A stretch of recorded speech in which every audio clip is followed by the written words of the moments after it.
Good morning. Good morning. What day is it? Friday. And the title of this title of this live is What's Stealing Your Time? And I've been having a lot of thoughts over this recently. So, in reality, nothing can steal your time, or certainly can't steal the time, because we all have the same. We all have the same minutes, same seconds, same hours, same days, same months, same years, same everything. We all have exactly the same. So how is it that some of us seem to be able to move mountains and others can't even move a molehill? And I saw a post this morning from Kate Ashley Norman talking about how, in the Disruptive Entrepreneurs group, talking about how she sort of sat at her desk, she doesn't know what to do. She's basically changing her life, moving across to the UK, all sorts of things. And she's sort of sat at her desk, she's got all these ideas, and then her mind goes blank and she sits at her desk. And it's been really interesting because I'm on a course this weekend that I actually sat back in probably 2012, 2013. So how am I repeating exactly the same thing that I did all those years ago? And for me, part of this is around a void appears in your life. I'm sort of sitting in the foyer. I'm sitting on a lovely chair in a private park with a shoe shine thing down below me, and I am in the UK. So when something changes in our life, and this has happened to me twice, and I'm still paying the consequences from 2011. So when something appears in our life, or we change something in our life, a void appears. And if we are not careful, we fill that void. Morning, Darren. We fill that void with activity that keeps us busy. So let me explain what I mean. So in 2011, I was a partner in a learning and development firm.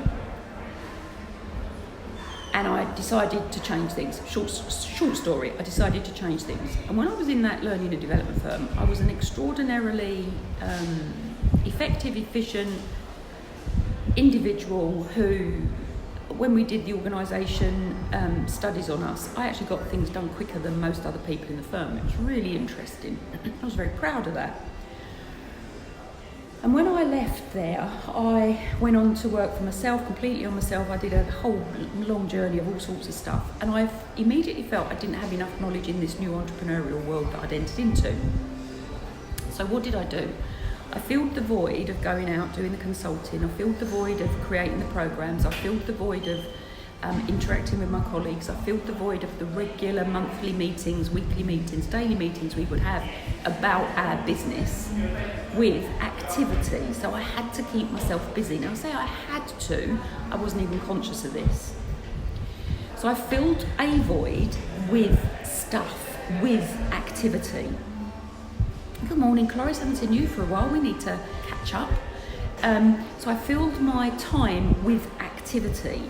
Now, 2011, fast forward to 2019, 2018, Mum died. The previous 2, 3, maybe 4, even maybe 5 years, I had spent a lot of time with Mum. Dad died previously. I'd spent a lot of time with Mum and Dad, then I spent a lot of time with Mum, 69 years married, Dad died. She wanted company. I'm not saying it was my company she wanted, but she wanted company. So all the time I had, I gave to Mum, or a lot of it. I mean a lot of it. I'm not saying this with any regret. I'm not regretting what I did. It was a conscious decision to do that. But of course, what's happened since 2018 to now, so July 2018 to now, is that I've had another void. So what do I mean by another void? All the time I spent with Mum, I had nothing to immediately fill it with. So what I've done is fill it with activity to keep me busy. So I have almost revisited exactly the same things, not exactly the same because things change, but I've revisited the things that I did in 2011 to fill my time. If you can see my eyes really wiggling on this, I don't know what end of the camera to look at. I'll just be really honest. I've got my camera the other way around and I don't know whether I've got to look there or there. So I'm having a tendency to look at me, and that's not what I've got to do. I've got to look, I think it's over there. Anyway, morning, Brian. So I filled the void with activity. And I found myself today on a 3-day internet marketing course with Simon Courson. There's a whole reason behind why I'm here for that as well. It's another story which I can share. And I've just met a guy at the check-in desk called Ben Brophy, who I met back in 2011, 2012. And he's just said to me, "Hello, Julie, are you doing the course?" It was like, "Why are you here?" So I'm like, "Yeah, I am doing the course." And interestingly, in that whole process, because I did some work with Simon Courson back in 2011, back in 2012, around that time, because I didn't know anything about internet marketing, I didn't know anything about creating my own websites, I didn't know anything to do with that. So it was really good learning.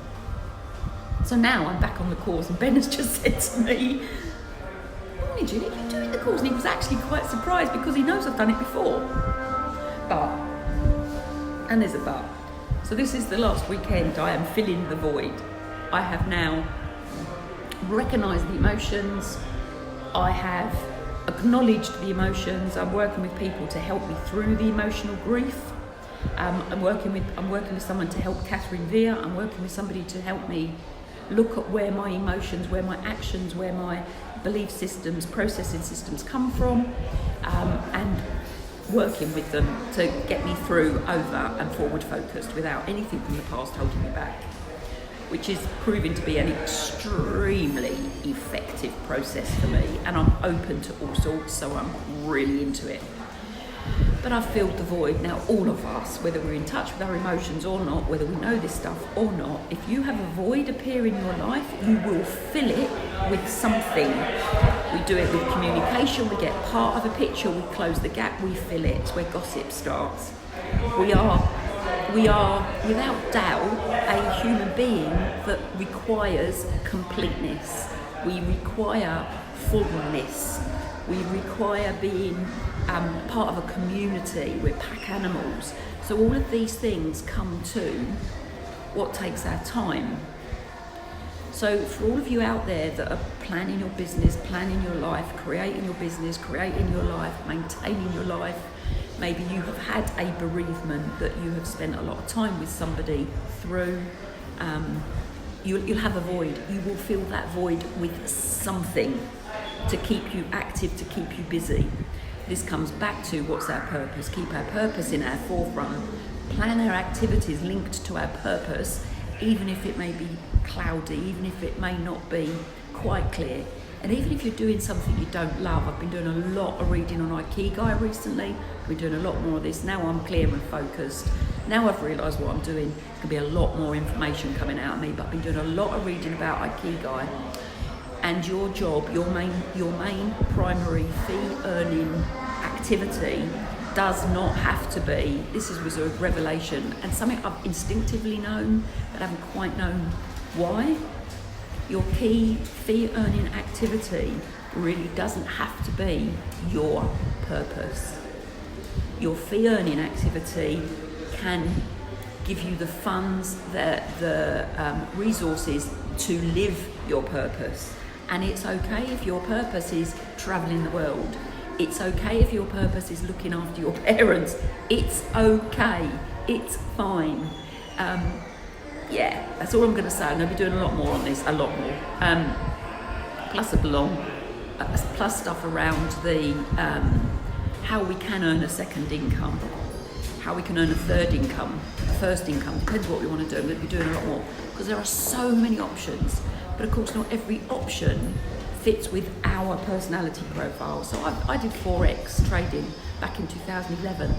I'm a talker, I'm a people person. Watching green and red blips going up and down the screen, didn't really work for me. But I traded, I broke even after 6 months. That's a success. But not everybody does that. People lose money with Forex or trading, stocks and shares on the markets. So not everything suits every personality. Not everything will fill the void. Not everything will feel like it's a purpose-driven scenario. So I'll be doing a lot more on that. But I am currently in the Radisson Blu Hotel in Heathrow with Simon Courson doing another 3-day internet marketing program, which I am going to be accredited from. I've got another certificate. And for those of you that know me, I don't put a lot of sway by certificates.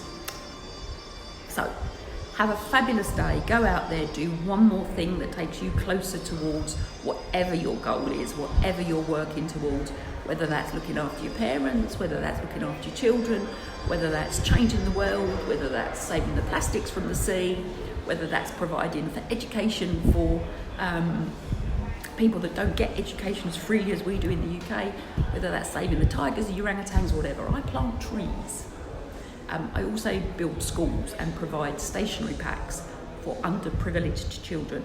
It is part of what I do, plus educate people how to live the life they want to live, because it's fabulous. Anyway, I'm going off to a 3-day internet marketing course. Have a great day, everybody, and I will see you all very soon. Bye for now.